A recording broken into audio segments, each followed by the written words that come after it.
Antarctica की अनजान और खौफनाक दुनिया बेशुमार मिस्ट्रीज से भरी हुई है। कुछ को तो सॉल्व कर लिया गया है, लेकिन कई अभी तक साइंस के भी पल्ले नहीं पड़ रहे हैं। बर्फ की मोटी चादर के नीचे कौन सी दुनिया बसती है और यहाँ से मिलने वाला 10 लाख साल पुराना आइस क्यूब हमें टाइम ट्रेवल करवाकर हमें अर्थ के पास्ट में कैसे लेकर जाता है। हेलो दोस्तों एंटार्क्टिका, जिसको दुनिया का बॉटम या फिर साउथ पोल भी कहा जाता है, यहाँ की आइस शीट्स की गहराई 4.7 किलोमीटर तक रिकॉर्ड की गई है। ये इतनी गहराई है जिसमें बुर्ज खलीफा जैसी 5 बिल्डिंग को एक दूसरे के ऊपर खड़ा किया जा सकता है। इस बर्फ के अंदर लाखों साल पुराने राज आज भी दफन हैं।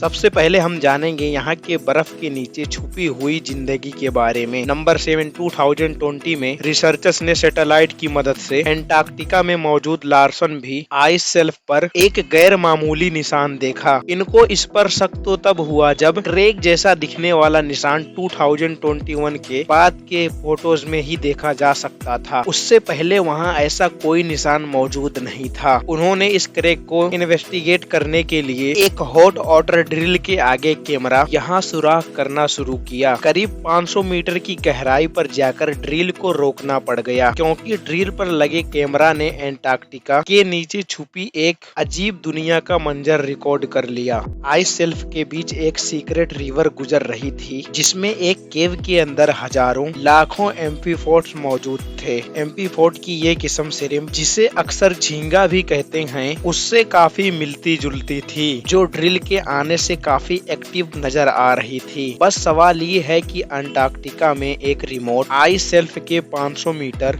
अंदर एम्फीफोर्ड्स कहां से आए और ये जिंदा रहने के लिए क्या खाते होंगे। एक्सपर्ट्स का मानना है कि समंदर में तो झींगे मरे हुए डिकम्पोज प्लांट्स खाते हैं। इसका मतलब ये हुआ कि अंटार्कटिका की इस सीक्रेट रिवर में जरूर कभी न कभी प्लांट्स भी होते होंगे, जिनको खाकर ये अपनी दुनिया बसाए बैठे हैं। नंबर 6, समंदर का अब तक का सबसे गहरा पॉइंट चैलेंजर डीप है। दूसरे नंबर पे ब्राउनसन डीप, लेकिन तीसरा गहरा पॉइंट एंटार्क्टिका के पास ओशन में मौजूद फैक्टोरियन डीप के नाम से जाना जाता है। इसको 2019 में डिस्कवर किया गया था, जिसकी गहराई 7436 मीटर्स कैलकुलेट की गई है। फैक्टोरियन डीप को सोनार स्कैनिंग की मदद से एंटार्क्टिका के करीब डिटेक्ट किया गया है। इसमें शिप पर सोनार स्कैनर लगाकर सदर्न सी के बर्फीले पानी पर चलाया जाता है। अभी तक सी फ्लोर का जो मैप सोनार स्कैनिंग ने जो बनाया है, उसमें 1200 टेस्ट लगे हैं, लेकिन अभी भी रिसर्चर्स ये जान नहीं पाए कि ये पॉइंट कैसे बना था और इसके आसपास समंदरी फर्श के साथ क्या कनेक्शन है।